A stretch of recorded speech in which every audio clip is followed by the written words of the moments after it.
Good morning, students. Today's lecture, electric potential due to charge disk. Consider a uniformly charged disk of radius r having surface charge density sigma, which is equal to charge upon area. Suppose we have a charge q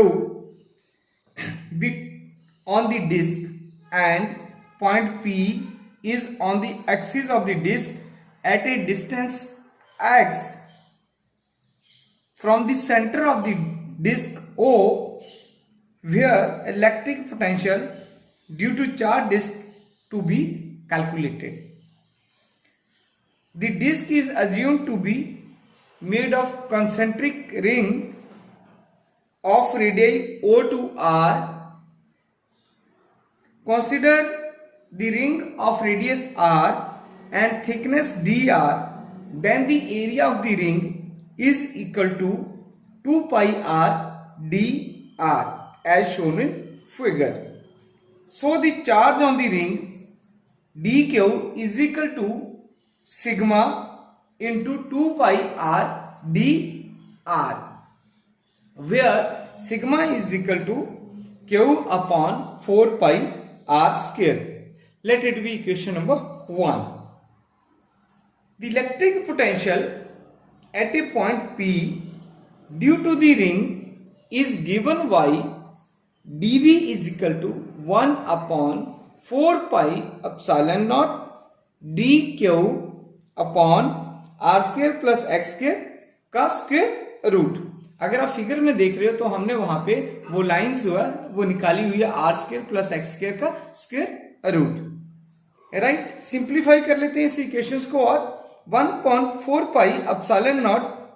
अब d q की value हमें पता है sigma into 2 pi r d r upon r square plus x square का square root.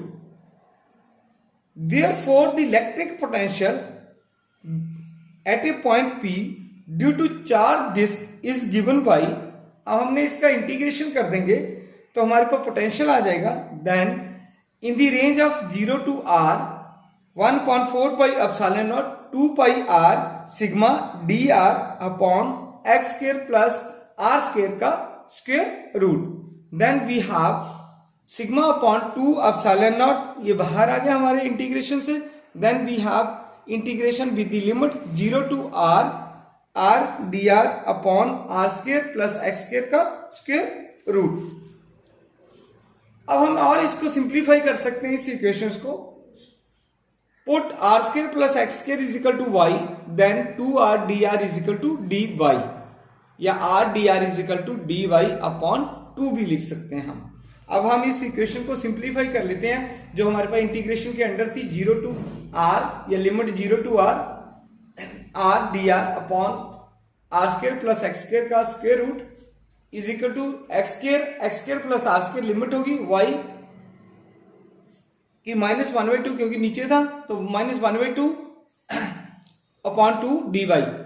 Right, क्योंकि r square जो था r square plus x square ये नीचे था, जब हमने इसको y के बराबर पुट किया ऊपर गया तो ये -1/2 हो गया. ठीक है, बहुत सारे बच्चों को कंफ्यूजन हो जाती है. ये सिंप्लीफाई कर रहे हैं हम और कुछ नहीं कर रहे हैं. राइट, तो y 1/2 x square upon x square plus r square. ठीक, अब सिंप्लीफाई करके हमारे पास लिमिट खोल ली हमने तो हमारे पास क्या बचा x square plus r square का स्क्वायर रूट माइनस एक्स. अब ये इक्वेशन नंबर हमारे पास 3 आ गई है. So by using equation 2 in equation 3 we have v is equal to sigma upon 2 epsilon bracket x plus r square upon 2x minus x. अब बहुत सारे बच्चों को पता नहीं हो रहा लग रहा यहाँ कि हमने इस इक्वेशन में क्या किया है.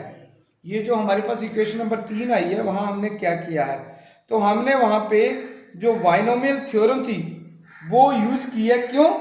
क्योंकि अगर हमारे पास जो पॉइंट ऑफ ऑब्जर्वेशन P है एट ए लार्ज डिस्टेंस है, बहुत दूर है हमारे पास from the centre of the disk, तो it means that the value of the x is greater than r. ठीक है, तब हमने इसको बाइनोमियल थ्योरम पुट कर लिया। हमें पता बाइनोमियल थ्योरम हम कैसे पुट करते हैं, अगर मैं इस इक्वेशंस में पुट करता हूं x square plus r square का स्क्वायर रूट, तो वो हमारे पास आ जाती है x into 1 plus r square upon x square का स्क्वायर रूट। अब फिर पहले फर्स्ट टर्म आ जाएगी, फिर सेकंड आ जाएगी, फिर थर्ड आ जाएगी, सो ऑन। इस वे में हमारे पास जो वो आ जाएगा x into 1 plus 1/2 r square upon x square plus so on. ये हमने बाइनोमियल इक्वेशन से एक्सपेंड कर लिया इसको। Then we have the result that v is equal to sigma upon 2 epsilon naught x plus r square upon 2x minus x।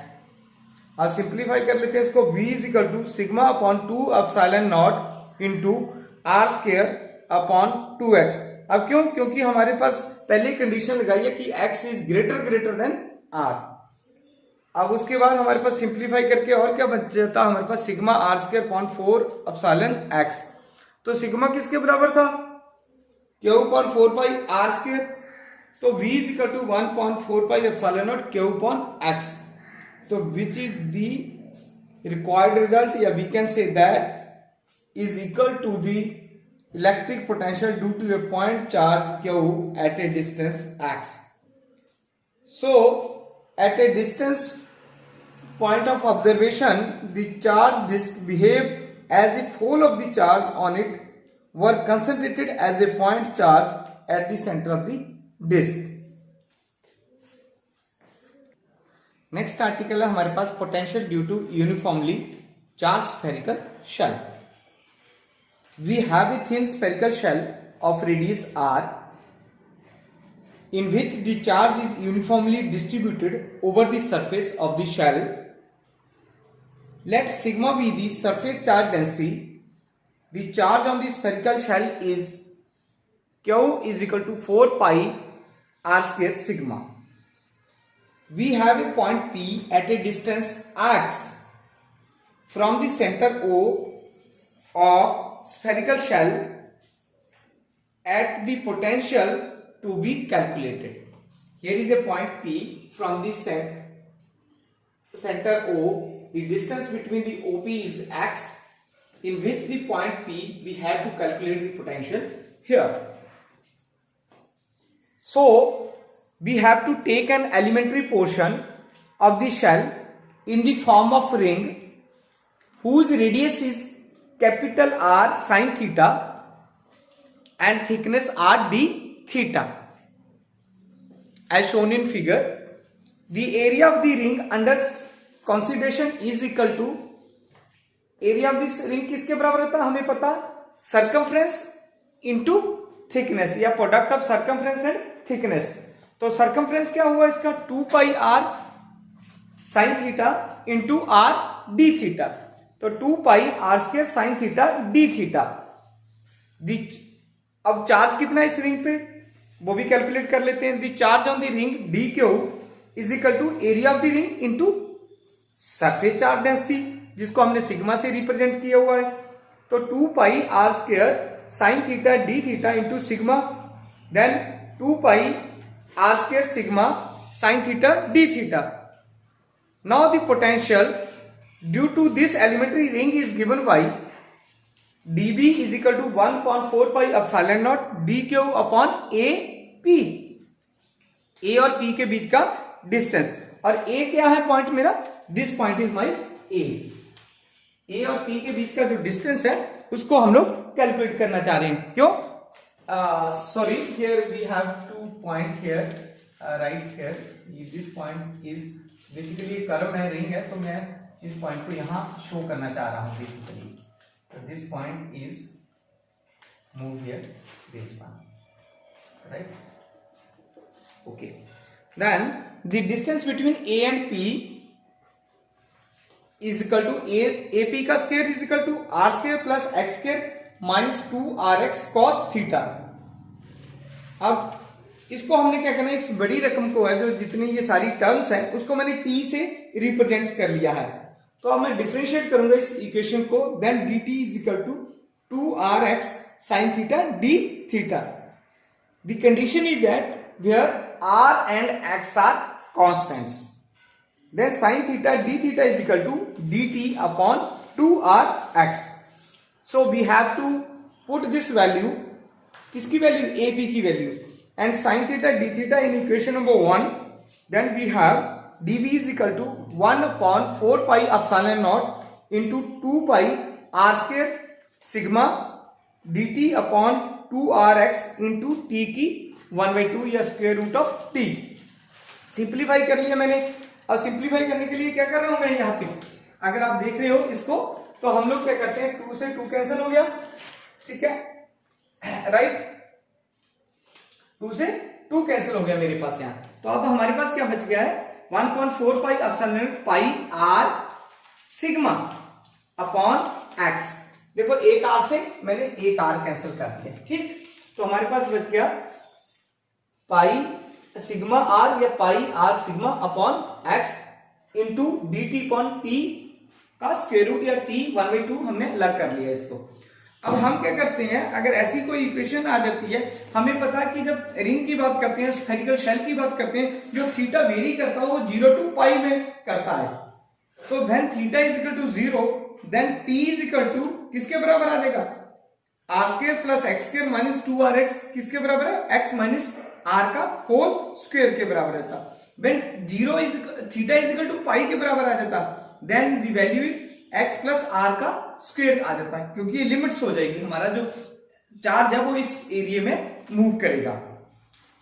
Then it means that जो t vary कहां करता है, x minus r का square to x plus r का square के बराबर। So potential at p due to charge on the whole spherical shell is given by b is equal to integration d v is equal to limit x minus r का whole square limit x plus r का square 1.4 pi epsilon naught into पाई r sigma upon x into d t upon t 1/2। अब simplify फिर कर लिए, क्योंकि ये तो constant terms है मेरी, ये मैं बाहर ले जाऊंगा।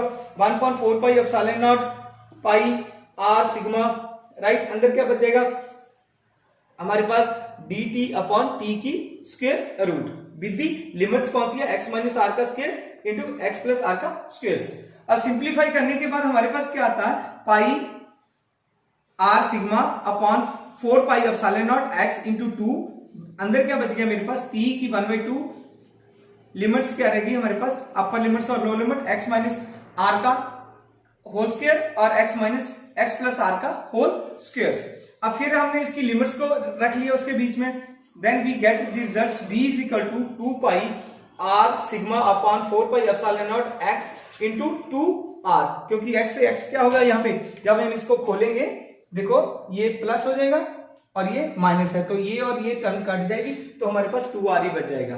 तब हम 2r से इसको और ये दोनों कैंसिल हो गए, हमारे पास इस वे में भी रख सकते हैं। अगर हमने क्या किया, सीधे मैंने क्यू से इसको रिप्रेजेंट कर लिया कि ये सारी टर्म जो है मेरी क्यू के बराबर है, क्योंकि ये देखो ऐसा भी लिख सकते हो 4 पाई आर के सिग्मा, ये उसके बराबर ही तो आ गया। अगर नहीं कटना आपने तो इस वे में, हमने ऐसा नहीं काटा हुआ।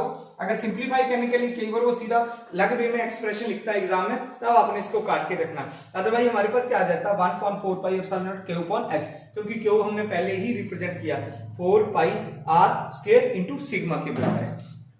अब इस इक्वेशन जो आई है हमारे पास, ये इक्वेशन जो क्या रिप्रेजेंट करती है, जो इक्वेशन नंबर 3 है, कि जब हमारे पास क्या होता है, potential uniformly charge spherical shell पे है, एट ए डिस्टेंस x है from the centre of the shell, equivalent to the potential of a point charge q at a distance x. So the uniformly charged spherical shell behave as if whole of its charge were concentrated at the center of the shell. अब क्या इसके साथ हमारे पास क्या होता है, जो potential at any point inside the spherical shell होता है, इनसाइड द स्फेरिकल शेल है, वो हम जो नेक्स्ट है इसका पॉइंट है वो नेक्स्ट लेक्चर में करेंगे, नेक्स्ट वीडियो में करेंगे।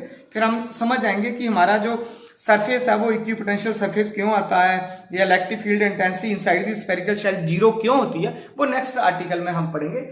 Hope you enjoy this lecture. Thank you very much.